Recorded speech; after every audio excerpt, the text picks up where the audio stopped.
fog, I think. Yeah, it's a dark fog. We're going to put this back over here because I forgot to do that. Alright, so the Crusader here is currently in, like, the forest. He's basically, like, you know, not yet detected by necromancer, but he's close to it. Now, I could stand to stay here, but basically if I stay here, I'm going to basically get attacked by necromancer next turn. So what we're going to do with the Crusader, he's going to just flee over to the monastery. And he's going to gain himself a secrecy as a result of that. And stay ahead of like necromancer's grasp, because you know he's not going to go into monastery and necromancer. Now, because he's ending his turn in the monastery, he's going to basically have nothing happen to him. And he basically loses the necromancer result. So his turn is done. That's how you basically lose the necromancer. If you don't, you get attacked by necromancer, and basically, as the card says here, you have to combat the necromancer with 7 attack, or 6-7 fight, or 6 elude. So he's really hard to get away from if you get attacked by necromancer. It's bad. Ultimately, you do have to fight the necromancer at some point, but not this early in the game. Alright, so, next. You know, I moved this guy over here. I think what we're going to do with Oblivion here, and I actually want to check something, by the way.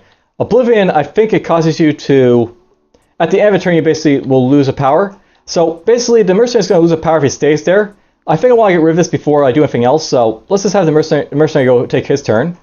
So he's going to draw an event. And he gets Dark Tempest. So he's going to full re-die, and he's going to resolve any 2.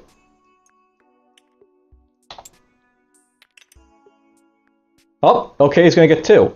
Alright, so basically he's going to take a hit and another hit. He's going to take 2 hits. That's unfortunate. Pow pow. So he took 2 grace hits, unfortunately.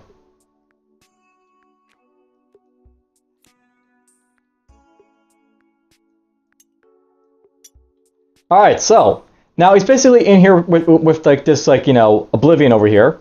I want him to try and kill that Oblivion before anything else, so we're going to draw 2 dice. I might be able to get away with not having to use the persistence, but it's probably going to happen. So we're going to use 1 dice to try and kill the thing. I have to roll 4 or higher in order to, like, you know, kill it. So, boof. I didn't get that, so I have to exhaust the persistence. Now, basically with persistence here, I have to roll another dice and I'll add 1 to results. So basically for this one, I have to roll 3 or higher, and I'll basically win. And it didn't happen. So, basically, I'll note by the way, because we basically, like, you know, failed, we're going to lose a turn. And basically what that means, this guy basically gets this thing flipped, and next turn he doesn't do anything. Which sucks. He's down to free secrecy, but he's basically very detectable, and that's his for a turn. He can't do anything else. Alright, so these guys, the scout and the wizard are over here having fun. I think what they're going to do, first things first, aside my turn, I got to deal the die to basically get more grace, so we didn't get it, so that's fine. We're going to draw an event for her. And she's got to deal with a Barghest. So she has to basically elude this, or she's going to lose a secrecy, which sucks, but, you know, she's pretty good at eluding, so hopefully she won't have to worry about it. So basically she has to roll a die and then add 1 to the highest number. So she has to roll a 3 or more.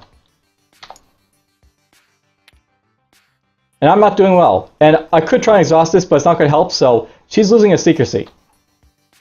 Which is, you know, she's got a lot of secrecy, but it's still bad to lose secrecy. Now, a lot of her stuff is basically on cooldown here. So what we're going to do with her... Oh, you know what I could have done? I could have activated this shelter to basically prevent, you know, stuff from happening.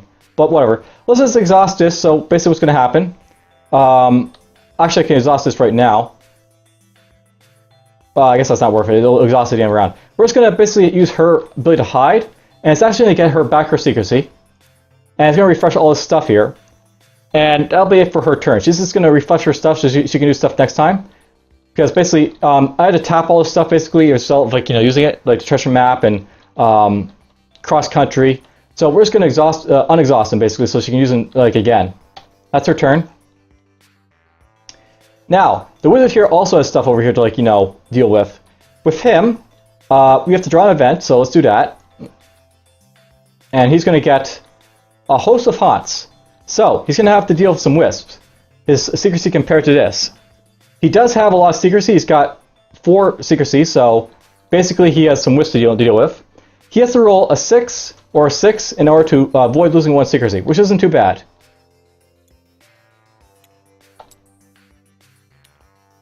He didn't get it, so he loses a secrecy, which is unfortunate, but oh well. It's not life-ending. Now, for his turn, he's also going to rest. So he's going to gain 1 back secrecy, 1 back more. And this is going to get refreshed, and this will get refreshed. So now he's back at full power, the wizard. And that's it for his turn. And now it's the Necromancer's turn. Now, note, by the way, that the Crusader here, he's basically got the lowest secrecy at 2, but he's in the monastery, so the Necromancer can't detect him. So basically, Necromancer has to either detect the wizard at 4, the mercenary at 3, or the scout at undetectable. So basically, he has to roll basically he has to roll basically a 4 or higher to detect the mercenary, and if he detects the mercenary, he'll move over here. So he detects the mercenary, so he comes over to the village and says hi, and you know it's going to create a blight here. So he'll make some zombies for the mercenary to deal with.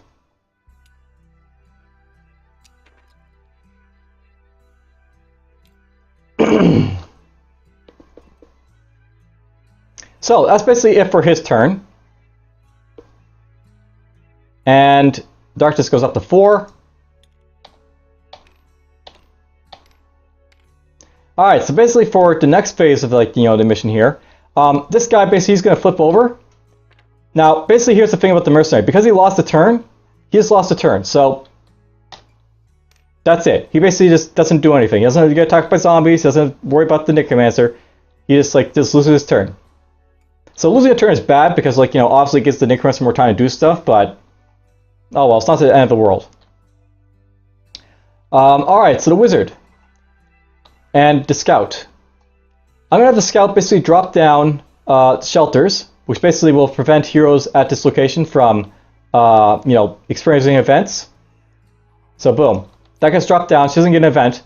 She's gonna roll 1 dice to basically see if she gets the 5+, and she got a 5, so she gets 1 grace. Up to 3.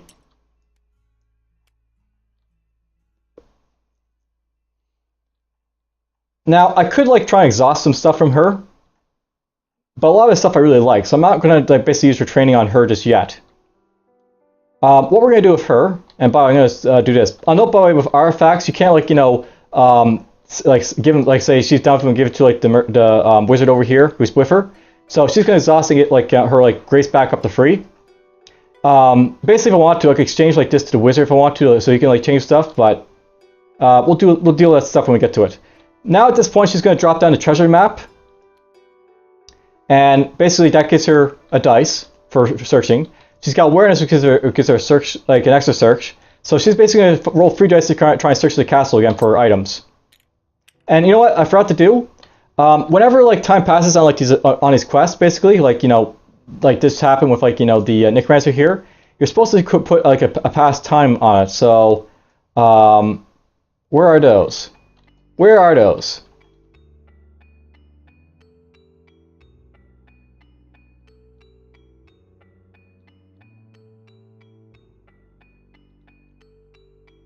Basically with inner light. Okay, there's the times. So I'm looking for hourglasses here. And hourglasses are where?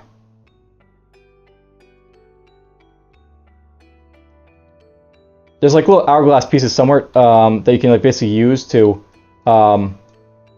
what can I say about them? They're basically used to indicate that time's passing on your thing. I see these things down here, basically time progress counters. Oh, there we are, on the back. Okay, so let's just put that right there on this. So basically, 1 time has passed on this angry guardian. So if 4 of these accumulate at any time, one of my heroes is going to lose a turn. That's basically how that works. But let's just go over to the scout here. She's going to roll her free thing. She got 3, 3, 4. So she got basically 3 successes. She's going to roll 3 map cards as a result.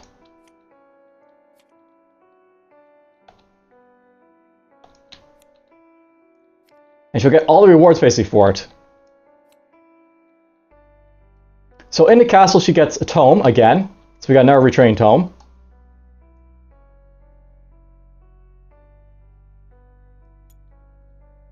So there's the second tome for her. And we'll just discard that so we don't have to worry about it. She gets a souvenir. So souvenirs are basically an item that you discard at any time to refresh all powers on all heroes. So pretty damn powerful. Basically you can use it to refresh your powers, like, you know, so you can do stuff.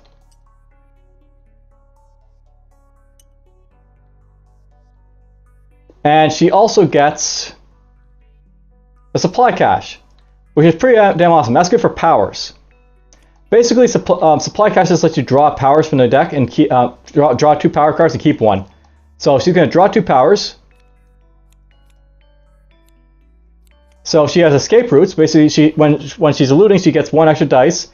And when you hide, you may gain 1 secrecy up to default instead of up to 5. So basically, she can gain... she has like a default of 7 secrecy, so she can actually gain more secrecy than like the other heroes, so she can actually go above 5.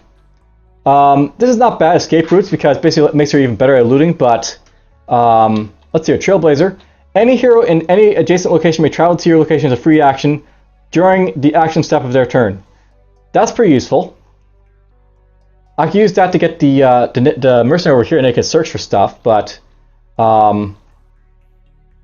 if I do that, here's the thing. It's going to draw the necromancer over here to like the castle. Basically, this is not going to give him a secrecy for like moving him here, like, you know, for free action. So it's not beneficial really to do that, I don't think, unless like I really want to move him. I think for this one we're just going to get the escape routes and I'll put this at the bottom of the deck. This one right here.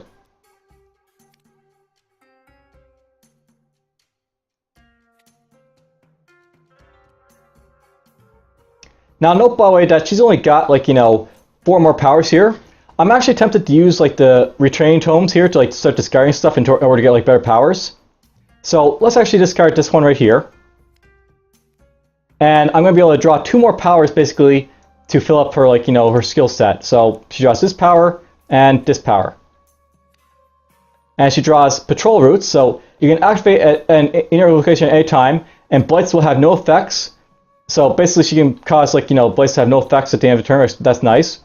And blind spots. She can hide a hero at your location to gain your current. That's really good. Basically, she can hide other heroes if she needs to. That's awesome, because if I had like Trailblazer with that one, I could actually, like, you know, draw like the mercenary over here and, like, you know, completely, like, you know, at some point I could like hide him basically. Not bad. All right, so that's basically one of these, like, Tome Retrain Gun. These go right there. And I'm thinking,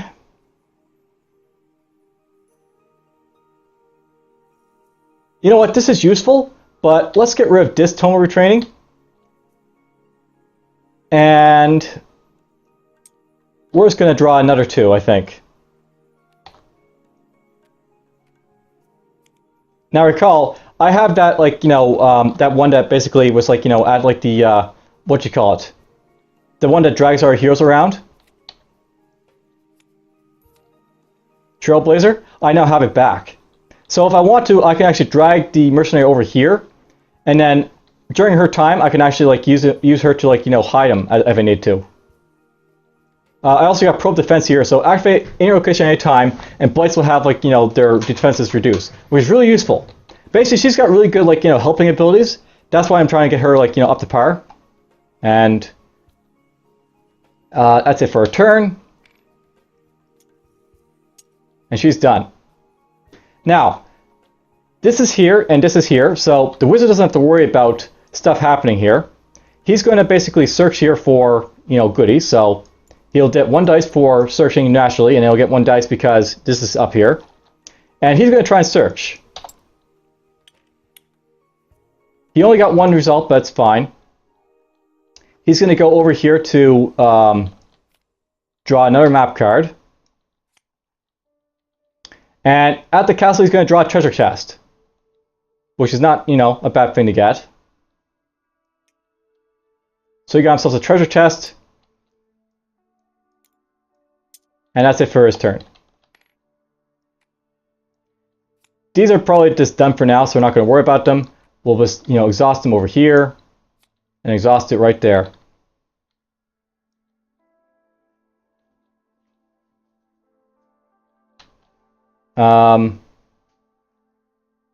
Right, this guy lost his turn because the Necromancer was there. Well, not there, but he just lost his turn because, like, you know, of stuff happening. Actually, I should check this out. What happens when you lose a turn? I think you're not supposed to have anything happen, but just to check what happens when you lose a turn. Let's see here. There's something in here that says, like, you lose a turn and, like, you know, stuff happens to you, so...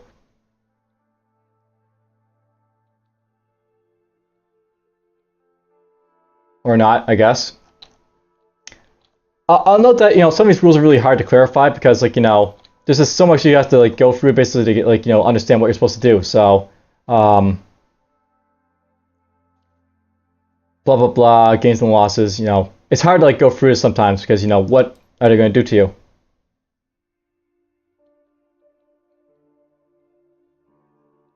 Well, you know what we're going to say? It might not be a right rule. It might be a right rule. I don't know. We're just going to ignore it. We'll say that basically nothing happens to the mercenary because I don't think I have to worry about, like, you know, him rolling for anything. He just skips his turn. That's all it does. That's what I'm going to say what losing a turn does. It could be more nasty than that. I'll have to check the rules about it, but, you know, whatever. Let's just go to Crusader here. He's currently, you know, holed up in the monastery here. When you're in the monastery, you can basically pray, and that's what we're going to do with him right now. We're going to pray with, like, the Crusader. He actually gets a special ability when praying where he gets an extra dice, and basically when you pray, you roll 2 dice, and for each dice he gets a 3 or more, you get a grace back. So he's going to try and gain his grace back. So he gets 1, 2, 3. And he can actually gain grace past his default, so he can get up to 6 if he wants to. But let's see what he gets first. He got 4 and a 5, so he's going to get 2 grace. He goes up to 4. And if he had anything like, if these powers were, like, you know, exhausted, he could, like, unexhaust them by praying. That's everything that praying does. But that's basically it for him. He's done. And now it's the Necromancer's turn. Now note by the way that the mercenary is still here. He's basically got, it's like, you know, free secrecy. So he's probably going to get detected again. Unless, like, you know, the Necromancer roll is really low. You can't detect, like, the Crusader who's basically holed up in the monastery. So let's see what happens. He detects the mercenary. So he stays here in the village. He's going to create another blight. And he's going to create more zombies. Lots of zombies in the village. Alright, so now it's basically a new turn. And this goes up there. And he goes right there.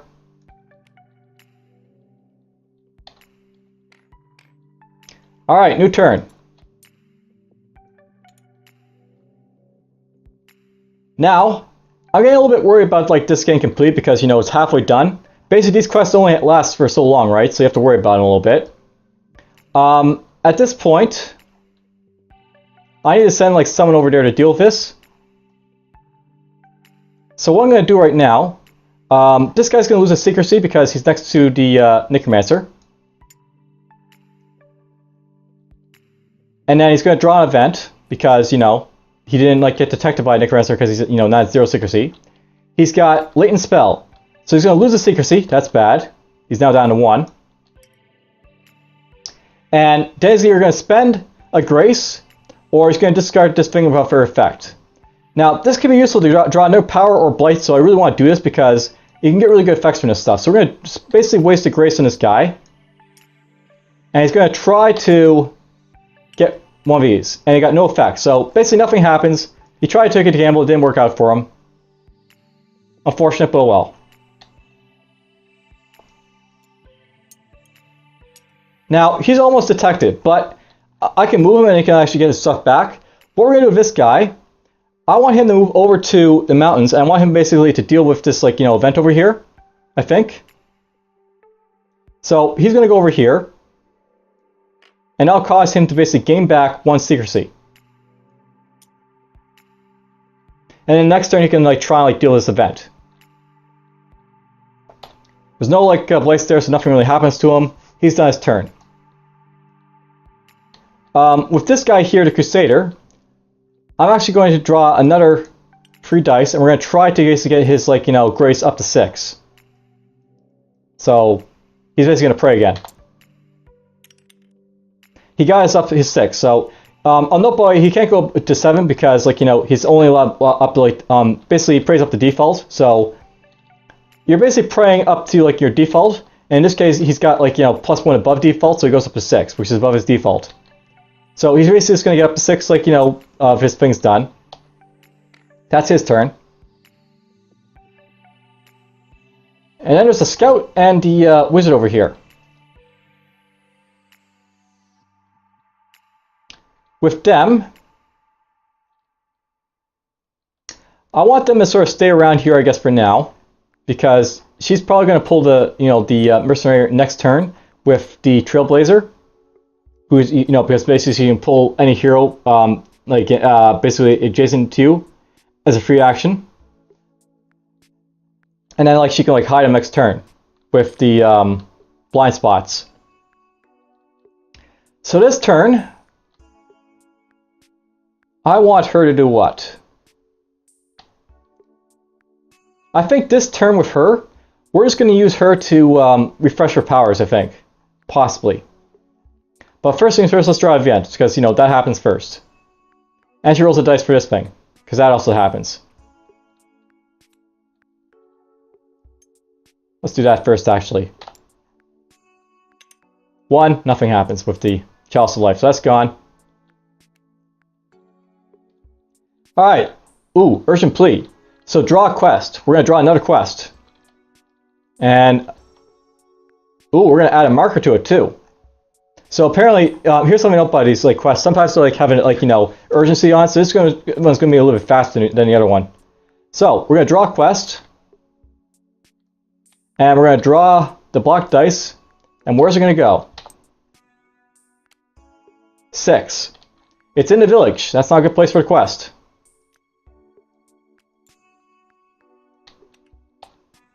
So this quest,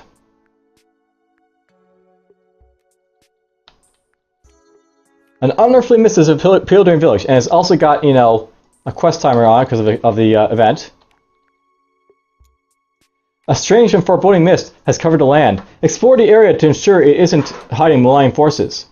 So basically, I have to draw an event for a completion. Basically, draw event cards over here. And I'll get charm if I basically get it, and if I let it expire, it becomes blight. Not great. Not great at all. I really don't want to have blights appear here because there's already 3 blights here, and if I get here's something I know. If you have 4 blights in a place, if the necromancer draws another blight in that place, it goes on a monastery. That's basically how blights get created in a monastery. Basically, they overflow, or they spill over into the monastery from other places. And it'd be really bad if I start getting blights here because basically, if you get 5 blights at the monastery, you lose. That's how you lose.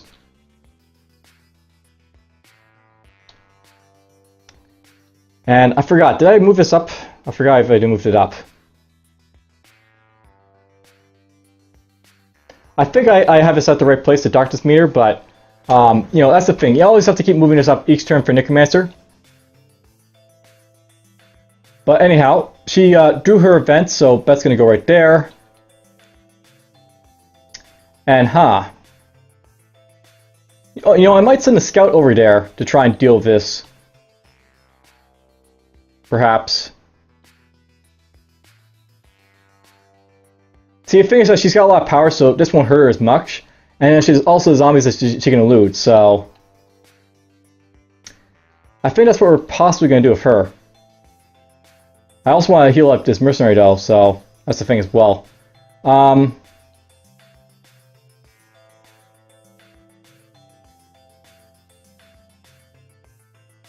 You know what? I want to deal with this like first, so we're gonna send the scout here. She's gonna march over to deal this for her turn. Now, because she's basically ending up in a place with, like, you know, zombies and, like, this Oblivion, she has exhaust 1 power for the Oblivion, so that'll happen. We're going to exhaust, let's see here. I could activate this to, like, reduce her might, but it won't really help because she's not going to be attacking it, so let's just put this on, you know, exhaust. And then for these zombies, she has to loot them. So basically, she has to roll, like, you know, freeze to loot the zombies because they're attacking her. And, you know, because of her speed here, she gets to basically loot a little bit easier. And she doesn't have the other card that basically makes it easier for her to loot. So that's unfortunate, but whatever. We'll basically just, you know, draw the dice. She got 4. That basically loses the first zombie. She has to draw another 4 to basically loot the other zombie, or, you know, a free. And that's not going to help her. She's going to take a hit from the zombie. So she goes down to 2. And that's her turn. Now, zombies can be nasty, you know, so you have to really watch out for them, but whatever. She would have gained secrecy, by the way, but she's already at full, so we're not going to worry about that. Now it's just the wizard's turn. I could leave him there, but I really don't see any reason for him to be left there, so... With him...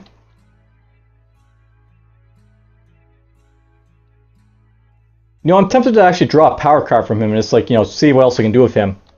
That's something I could do.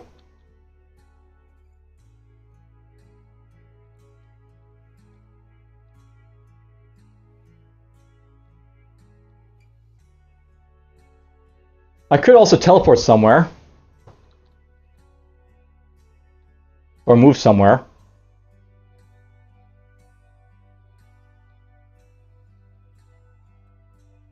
You know, this is going to be risky because... He's only got, like, 2 grace here, so if I moved him to, like, the middle here, I could try dealing with this stuff. You know what, we're just going to search with him. So, we'll draw our event card with him, you know, to see what we get with him. And we got Vile Messenger. So, he has to basically get attack 4 of 4, or basically he's going to have the darkness go up on him, which would suck. So he has to roll 4 more in order to kill his Vile Messenger. And unfortunately he gets a 1, so darkness goes up by 1 as a result of his failure. Well, that sucks, but it happens. Bad rolls. Alright, now, I think we're going to make him this search again, by himself up there in the castle, because, you know, that's just what we're going to have to do. He got free, so he did get a success, so that's good. And he's going to pull out Vanishing Dust from the castle. So Vanishing Dust is like one of these items that you can basically use and all that. It's like over here, Vanishing Dust. Basically, you discard after a failed illusion roll to make it a success. So he can actually succeed in like, you know, 1 illusion roll now as a result of his dust basically he has. Or I can give it to like the Guardian if they want to do that, or, you know, whatever. It's basically an item. Alright, now, Necromancer has to make a roll. This goes up to 7. This gets rolled. He doesn't detect anyone, because a 1 is always a failure. So, with a 1, he's going to go... Okay, he's still going to go after this guy, apparently, because, you know, doesn't really matter. He's just not really hot on a trail, but he's going to find him anyways. He's going to create a blight here in the mountains, of course, because, you know, that's going to happen. And he's going to create a gate. Gates are pretty bad because they let him basically teleport wherever he wants to, the Necromancer, so... The Necromancer now teleports. And if you fail to kill a gate, you basically create darkness, which is really bad, too. Alright, so, basically that's it for Necromancer. He's done his turn. Everyone comes back to life. Unfortunately for the Mercenary, he's actually stuck here in, like, you know, the mountains basically with the Necromancer, so it's losing our secrecy. And then it has to draw an event. So let's just get that out of the way. Oh! So, a Dark Champion comes, and it's compared to basically the darkness. So he's got to basically evade or fight a ghoul. All this stuff is basically on exhaust right now, so he's going to try and invade a ghoul and hopefully not get killed. Or at least losing our grace. Alright, he survives. It's all fine. So that goes right there. Now, this thing has to be dealt with, the Angry Guardian, or someone's going to lose a turn. So, basically, what we're going to do right now, and by the way, that would have also gotten the quest counter over here, but we're about to discard these, so it doesn't really matter. We're just going to go here, and he's going to, for his action, discard this quest by basically giving him the treasure chest to placate him. So that makes this guy happy, and the quest goes here. Everyone gains a grace as a result of this, so he goes up to free grace. She goes up to free grace. Now note that this guy, he's actually above his default, but it doesn't say that he can't go above his default, so he goes up to 7, which is really good for the Crusader, because now he's got more, stuff to spend. And you go up to 3 to your default, which is pretty good. And now he has to deal with, the gate, but the gate doesn't actually, harm him, so he's done his turn. Now, the Scout. The Scout has, a little bit of an issue here. She's got, zombies and other stuff here, but she also wants to deal with this, event over here. So, she's going to basically draw a dice, roll it to basically try and get to 5 or 6. She doesn't get it, so that basically stays on cooldown. She'll draw her event. It is blink. Oh, that's bad. She's going to blink away. So she's going to roll a dice and then she's going to appear somewhere. Hopefully she gets 6 for the village, or else she's going to not be able to do the quest. It's a 4, so she goes over to the castle. She goes right back to the castle. Whoop!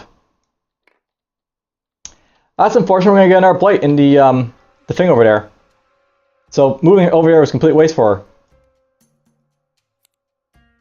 Oh, you know what? I forgot to do this. I can actually discard this. You know what? We're just going to go like this.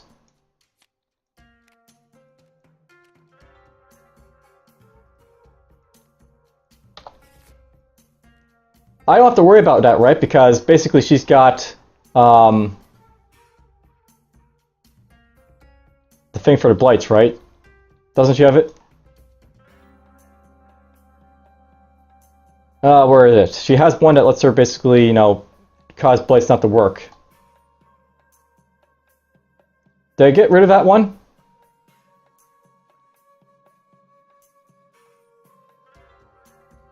Well, that's unfortunate. I think I actually got rid of the one for blights. So she can't actually prevent that, blight from being, affected to her. So she has to, I guess that will happen to her.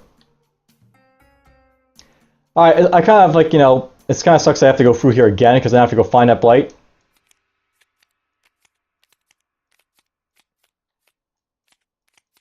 And yeah, there's lots and lots of events that can happen, by the way. Lots and lots of events.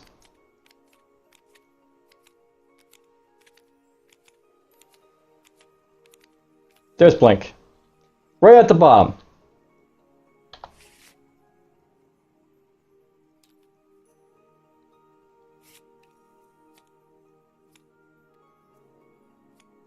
Alright, well, she's basically now here in the, this place, which sucks for her, but it happened. So we're basically going to have our blanket create there. There's nothing I can really do about it.